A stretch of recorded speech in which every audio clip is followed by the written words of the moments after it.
ಈಗ ಏನು ಯೋಚನೆ ಮಾಡ್ತಾ ಇದೆಯಾ?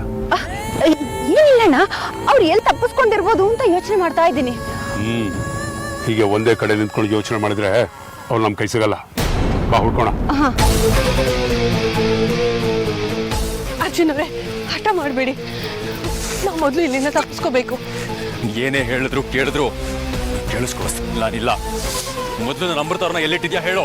ಅರ್ಜುನ್ ಅವರೇ, ನಾನು ನಿಮ್ಗೆ ಹೇಗೆ ಹೇಳಿ? ಶಾಂತವಾಗಿ ಪ್ರಶಾಂತವಾಗಿ ಎಲ್ಲ ಕೇಳಾಯ್ತು. ಯಾಕೋ ಉತ್ತರ ಕೊಡ್ತಾ ಇಲ್ಲ. ನಿನ್ನ ಎಲ್ಲಿ ತಲುಪಿಸ್ಬೇಕೋ ಅಲ್ಲೇ ತಲುಪಿಸ್ತೀನಿ. ಆ ಶತ್ರುಘ್ನ ಮನೆ ಕರ್ಕೊಂಡು ಹೋಗಿ ಅವನ ಕೈಗೊಪ್ಪಿಸ್ತೀನಿ. ಅರ್ಜುನ್ ಅವರೇ, ಅರ್ಜುನ್ ಅವರೇ, ಅರ್ಜುನ್ ಅವರೇ, ನನ್ನ ಮಾತು ಕೇಳಿ.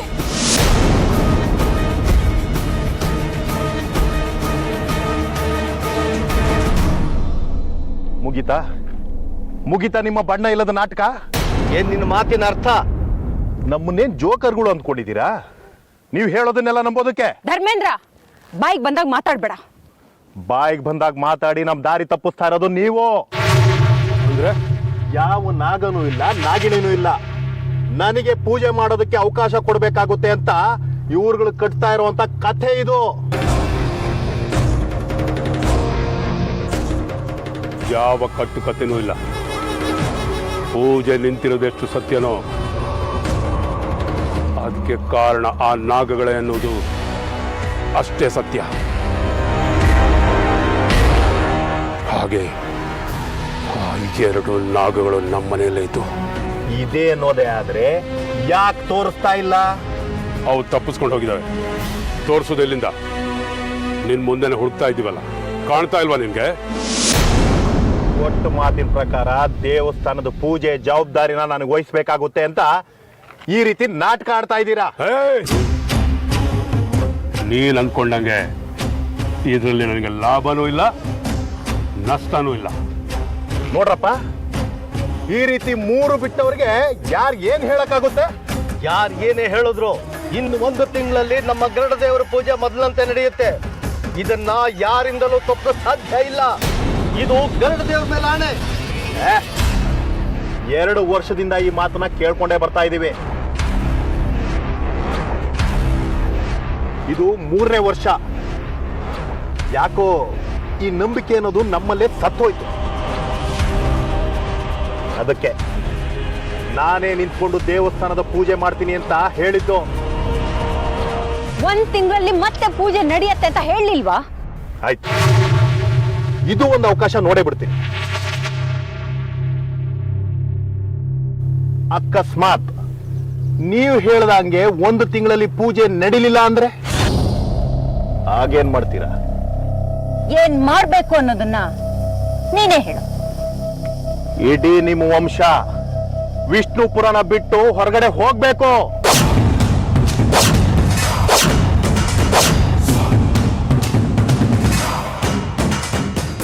ಇನ್ನ ಈ ವಿಷ್ಣುಪುರದ ಕಡೆ ನಿಮ್ ವಂಶದವ್ರು ಯಾರು ಸಹ ತಲೆ ಹಾಕಿ ಕೂಡ ಮಲಗಬಾರದು.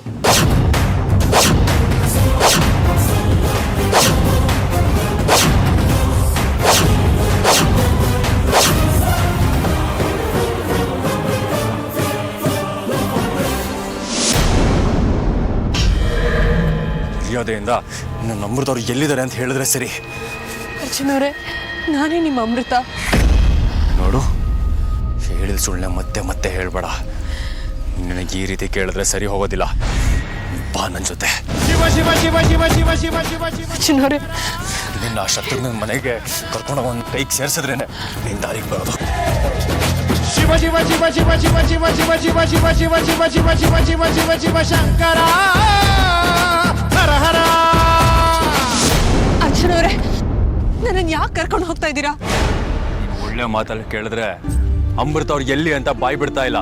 ಅದಕ್ಕೆ ನಿನ್ನ ಶತ್ರುಘ್ನ ಹತ್ರ ಒಪ್ಸೋಣ ಅಂತ. ನನ್ನನ್ನು ಅವ್ರಿಗೆ ಒಪ್ಸಿದ್ರೆ ನಿಮ್ಮ ಅಮೃತ ಎಲ್ಲಿದ್ದಾಳೆ ಅಂತ ನಿಮ್ಗೆ ಹೇಗೆ ಗೊತ್ತಾಗುತ್ತೆ?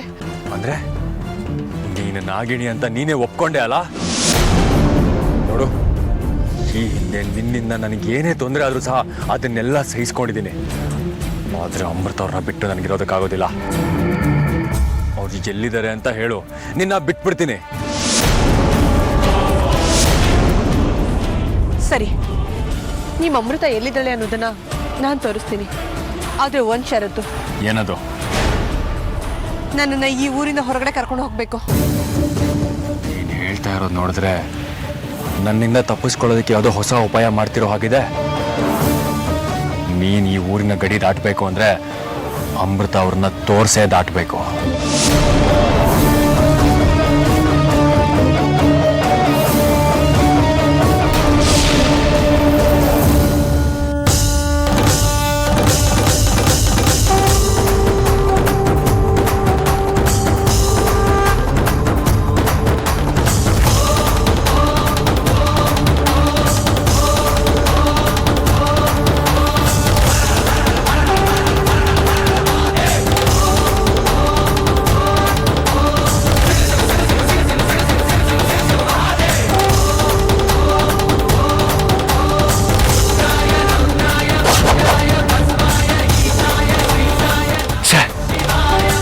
ಮತ್ತೆ ತಪ್ಪಿಸ್ಕೊಂಡ್ಬಿಟ್ಲು.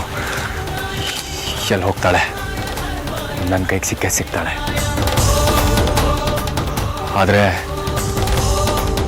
ಅಮೃತ ಅವ್ರು ಎಲ್ಲಿದ್ದಾರೆ, ಹೇಗಿದ್ದಾರೆ ಅಂತ ಗೊತ್ತಾಗ್ತಾ ಇಲ್ವಲ್ಲ.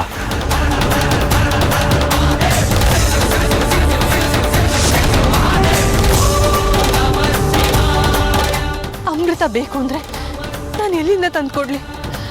ನಾನೇ ಅಮೃತ ಅಂತ ಹೇಗೆ ನಿರೂಪಿಸ್ಲಿ ಅವ್ರಿಗೆ? ಈ ವಿಷ್ಣುಪುರಕ್ಕೆ ಶೇಷ ಆಗಲಿ ನಾಗರಾಣಿ ಆಗಲಿ ನನ್ನ ಸಹಾಯಕ್ಕೆ ಬರೋದಕ್ಕೆ ಸಾಧ್ಯ ಇಲ್ಲ. ಏನು ಮಾಡೋದು ಅಂತಾನೆ ಗೊತ್ತಾಗ್ತಾ ಇಲ್ಲ. ಆ ಗರುಡ ಭಸ್ಮದ ರೇಖೆ ಹಾಳಾಗೋವರೆಗೂ ನಾನು ಹೊರಗಡೆ ಹೋಗೋದಕ್ಕಾಗಲ್ಲ. ಏನು ಮಾಡೋದೀಗ?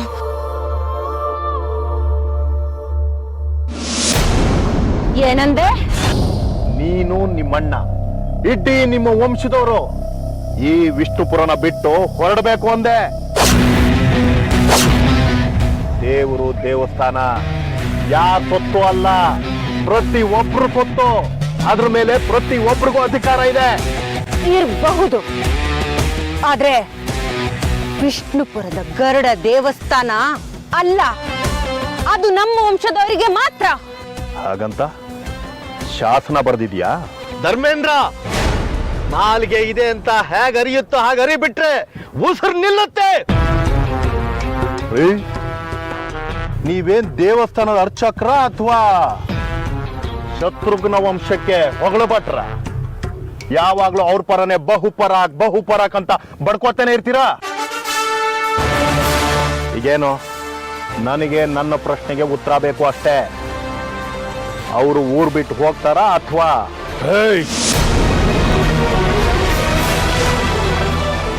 ನನಗೆ ದೇವಸ್ಥಾನದಲ್ಲಿ ಪೂಜೆ ನಡೆಯೋದು ಮುಖ್ಯ ಅಲ್ಲ, ನಮ್ಮನ್ನ ಈ ಹಳ್ಳಿಯಿಂದ ಹೊರಗೆ ಹಾಕೋದು ಮುಖ್ಯ ಆಗಿದೆ ಅಲ್ವಾ? ನೀವು ಹಾಗೆ ಅಂದ್ಕೊಂಡಿದ್ದೀರಾ? ಅಂದ್ಕೊಂಡಿಲ್ಲ, ನಿನ್ನ ಮನಸ್ಸಲ್ಲಿ ಇರುವುದೇ ಅದು. ಮುಖ ನೋಡಿ ಮನುಷ್ಯನ ವ್ಯಕ್ತಿತ್ವ ಅಳೆಯೋ ಕಲೆ ನಮ್ಗೆ ತಲಾಂತರದಿಂದ ಬಂದಿದೆ.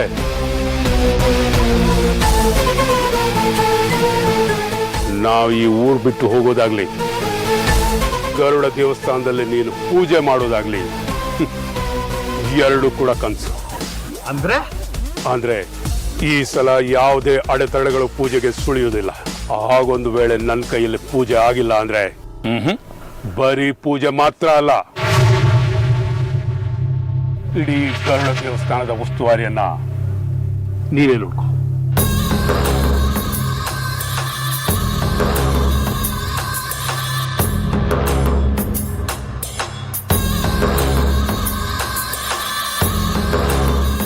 ಆ ಶತ್ರುಘ್ನ ಹೇಳ್ದಾಗೆ ಆದ್ರೆ ಆ ಧರ್ಮೇಂದ್ರನಿಗಿಂತ ಜಾಸ್ತಿ ಸಂತೋಷ ಪಡೋಳು ನಾನು.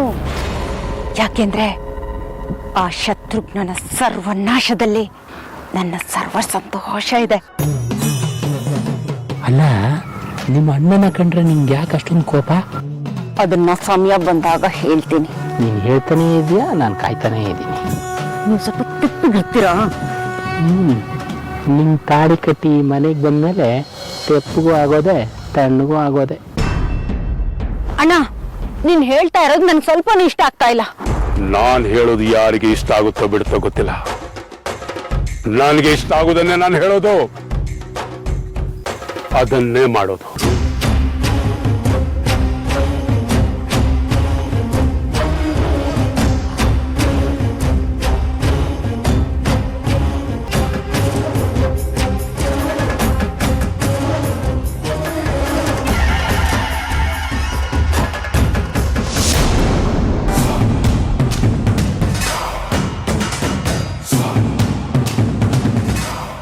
ಅವನ ಕೈಯಿಂದ ಪೂಜೆ ಮಾಡೋದಕ್ಕೆ ನಾನು ಬಿಡೋದಿಲ್ಲ.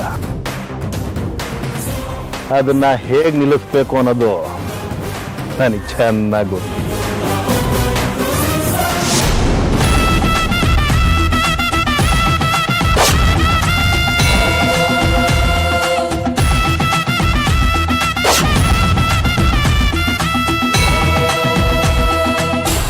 ಅಲ್ಲ, ಧರ್ಮೇಂದ್ರ ಅತಿಯಾಗಿ ಆಸೆ ಪಡ್ತಿದ್ದಾನಲ್ಲ? ಹೌದು, ಆ ಶತ್ರುಘ್ನಪ್ಪ ವಿಷ್ಣುಪುರ ಬಿಟ್ಟೋಗೋದಿರ್ಲಿ, ಆ ಧರ್ಮೇಂದ್ರನ ಈ ಹಳ್ಳಿಯಿಂದನೇ ಅಲ್ಲ, ಈ ಪ್ರಪಂಚದಿಂದನೇ ಕಳಿಸ್ಬಿಡ್ತಾನೆ. ಅಲ್ಲ, ಅರ್ಚಾಗಿ ಹೇಳ್ದಂಗೆ ನಾಗಗಳು ಈ ಊರಿಗೆ ಬಂದಿದ್ದಾವೆ.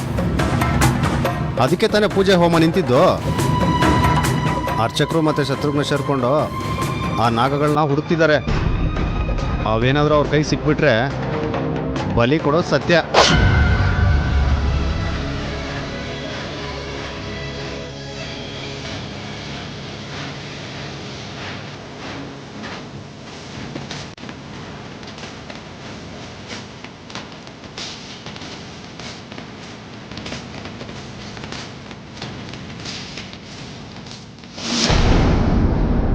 ಇಲ್ಲಿ ನಡೆದಿರೋ ವಿಚಾರ ಮನೆಯವ್ರಿಗೆ ಗೊತ್ತಾದ್ರೆ ಅಲ್ಲಿ ಎಲ್ಲರೂ ಗಾಬರಿ ಆಗ್ತಾರೆ.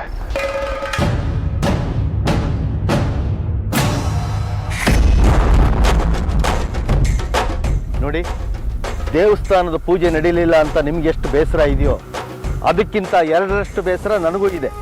ಹಾಗಂತ ಹೇಳಿ ದೇವಸ್ಥಾನದ ಪೂರ್ತಿ ಉಸ್ತುವಾರಿನ ಬಿಟ್ಕೊಡ್ತೀನಿ ಅಂತಿರಲ್ಲ. ಹೇಳಿದ ತಕ್ಷಣ ಹಾಗೆ ನಡ್ಕೋಬೇಕು ಅನ್ನೋದು ಏನು ಇಲ್ವಲ್ಲ. ಈ ಸಲ ನಮ್ಮ ದೇವಸ್ಥಾನದಲ್ಲೇ ಪೂಜೆ ನಡೆಯುತ್ತೆ. ಒಂದು ವೇಳೆ ನಡೀಲಿಲ್ಲ ಅಂದ್ರೆ ಅವನ ಬಾಯಿನ ಹೇಗೆ ಮುಚ್ಚಿಸ್ಬೇಕು ಅಂತ ನಂಗೆ ಚೆನ್ನಾಗಿ ಗೊತ್ತು. ಮೊದಲು ಅವನ ಬಾಯಿ ಮುಚ್ಚಿಸಿ. ಅದಕ್ಕಿಂತ ಮುಖ್ಯವಾಗಿ ಒಂದು ಕೆಲಸ ಇದೆ. ಏನದು? ಆ ನಾಗಗಳನ್ನು ಹಿಡಿದು ಬಲಿ ಕೊಡೋದು.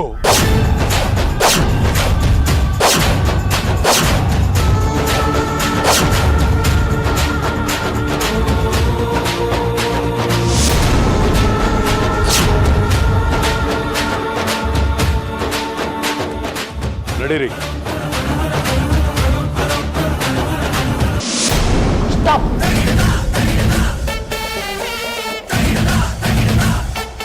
ಏನು ಸೊಪ್ಪು, ಮುಖನ ಒಳ್ಳೆ ಸುಟ್ಟು ಬದನೆಕಾಯಿ ಥರ ಇಟ್ಕೊಂಡಿದ್ಯಾ? ಯಾವ ಸಮಯದಲ್ಲಿ ಏನೇನಾಗಬೇಕೋ ಅದಾಗೋದೇ ಇಲ್ಲ, ಇನ್ನೇನೇನೋ ಆಗುತ್ತೆ. ನೀನು ಹೀಗೆಲ್ಲ ಒಗ್ಟೊಗ್ಟಾಗಿ ಮಾತಾಡಿದ್ರೆ ನನಗೇನು ಅರ್ಥ ಆಗಬೇಕು? ಈ ಸಮಯದಲ್ಲಿ ಅಮೃತ ಇಲ್ಲಿರ್ಬೇಕಾಗಿತ್ತು. ಸುಮ್ಮನೆ ಸಂಬಂಧ ಇಲ್ಲದೆ ಏನೇನೋ ಮಾತಾಡ್ತಾ ಇದೆಯಾ?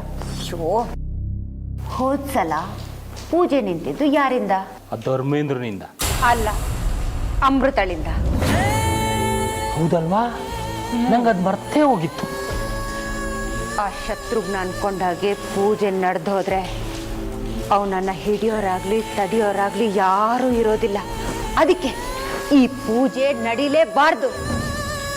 ಓ, ಅದಕ್ಕೆ ಅಮೃತ ನಿನ್ನ ಕೈಗೆ ಸಿಗಬೇಕು ಅಲ್ವಾ? ಹೌದು. ಅದಿರಲಿ ಸೊಪ್ಪು, ನಾನು ನಿನ್ನ ಹತ್ರ ಏನೋ ಕೇಳಬೇಕು. ನೀನು ಏನು ಕೇಳ್ತೀಯ ಅನ್ನೋದು ನನಗೆ ಚೆನ್ನಾಗಿ ಗೊತ್ತಿದೆ. ಹೌದಾ? ಅದೇನು ಹೇಳು. ನಿನಗೆ ನಿಮ್ಮ ಅಣ್ಣನ ಮೇಲೆ ಯಾಕೆ ಇಷ್ಟೊಂದು ದ್ವೇಷ ಅಂತ ತಾನೆ? ಹೌದು. ಸಮಯ ಬಂದಾಗ ನಿನಗೆ ಗೊತ್ತಾಗುತ್ತೆ.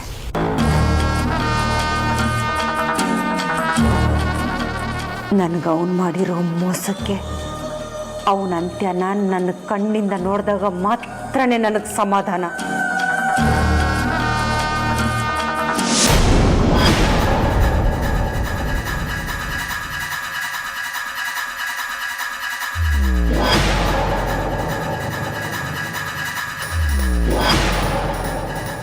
ಆ ನಾಗಗಳು ನಮ್ಮ ಕೈಗೆ ಸಿಗದೆ ಹೋದ್ರೆ ಈ ಜನ್ಮದಲ್ಲಿ ಯಾವುದೇ ಅಡೆತಡೆ ಇಲ್ಲದೆ ಪೂಜೆ ಹೋಮ ಮಾಡೋಕ್ಕಾಗೋದಿಲ್ಲ.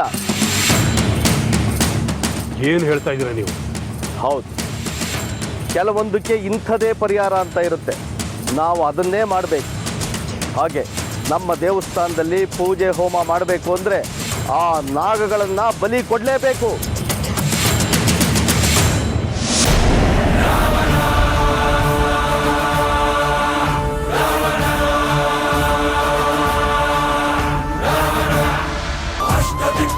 ಕಾಲ ಕೆಳಗೆ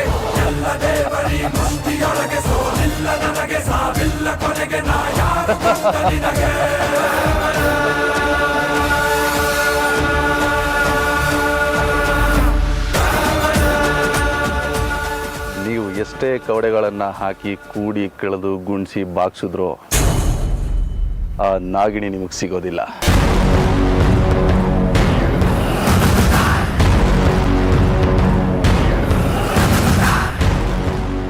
ನಿಮ್ಮನ್ನ ನೋಡ್ತಾ ಇದ್ರೆ ನನಗೆ ಅಯ್ಯೋ ಅಲ್ಲ ಅಯ್ಯಯ್ಯೋ ಅನ್ನಿಸ್ತಾ ಇದೆ. ಹೀಗೆ ನಮ್ಮ ಮೇಲೆ ಅನುಕಂಪ ತೋರಿಸುವಂಥದ್ದು ನಮಗೇನು ಆಗಿಲ್ಲ. ಆಗಿಲ್ಲ ಅಂತ ಬಾಯಲ್ಲಿ ಹೇಳಿದ್ರೆ ನಾನು ನಂಬೋದಿಲ್ಲ. ಒಂದು ಕಹಿ ಸತ್ಯ ಹೇಳ್ತೀನಿ, ನೀವಿಬ್ಬರು ಕೇಳಿಸ್ಕೊಡಿ. ನನ್ನ ಸಹಾಯ ಇಲ್ಲದೆ ಆ ನಾಗಿಣಿನ ಹಿಡಿಯೋದಿರಲಿ, ಕಣ್ಣಿಂದ ನೋಡೋದಕ್ಕೂ ಸಾಧ್ಯ ಇಲ್ಲ. ಏನ್ ಹೀಗೆ ಹೇಳ್ತಾ ಇದೀಯಾ? ನೀವು ಆ ನಾಗಿಣಿನ ನಿನ್ನೆ ಮೊನ್ನೆಯಿಂದ ನೋಡ್ಕೊಂಡು ಬಂದಿದ್ದೀರಾ. ನಾನು ಎಷ್ಟೋ ದಿನಗಳಿಂದ ನೋಡ್ಕೊಂಡು ಬಂದಿದ್ದೀನಿ. ಎಷ್ಟೋ ದಿಗ್ಬಂಧನದಿಂದ ಬಿಡಿಸ್ಕೊಂಡಿರೋ ಆ ನಾಗಿಣಿಗೆ ನಿಮ್ಮ ಸಾಮಾನ್ಯ ಬಂಧನದಿಂದ ಬಿಡಿಸ್ಕೊಳ್ಳೋದು ಕಷ್ಟ ಅಲ್ಲ. ನಿನ್ನ ಮಾತು ಕೇಳ್ತಾ ಇದ್ರೆ ಆ ನಾಗಗಳನ್ನು ನೀನು ಸಂಪೂರ್ಣವಾಗಿ ಅರ್ಥ ಮಾಡ್ಕೊಂಡಿದ್ದೀಯಾ ಅಂತ ಅನಿಸ್ತಾ ಇದೆ. ಸರಿ,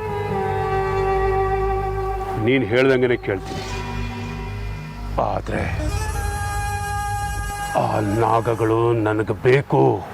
ನಿಮಗೆ ಸಹಾಯ ಮಾಡಬೇಕು ಅಂತಲೇ ನಾನು ಇಲ್ಲಿಗೆ ಬಂದಿರೋದು. ಆದರೆ ನೀವು ನನ್ನನ್ನೇ ಅನುಮಾನದಿಂದ ನೋಡ್ತಾ ಇದ್ದೀರಾ. ಅದಕ್ಕೆ ಒಂದು ಕಾರಣನೂ ಇತ್ತು ಅಲ್ವಾ?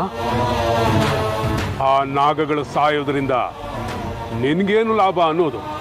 ಆ ನಾಗಿಣಿ ನಿಮಗೂ ಶತ್ರು, ನನಗೂ ಶತ್ರು. ನಾವಿಬ್ರು ಒಂದೇ ದಾರಿಯ ಪಯಣಿಗರು. ಅವಳು ಸತ್ರೆ ಇಬ್ರಿಗೂ ಲಾಭ ಇದೆ. ಸರಿ, ನನಗೇನು ಮಾಡಬೇಕು ಅದನ್ನು ಹೇಳು.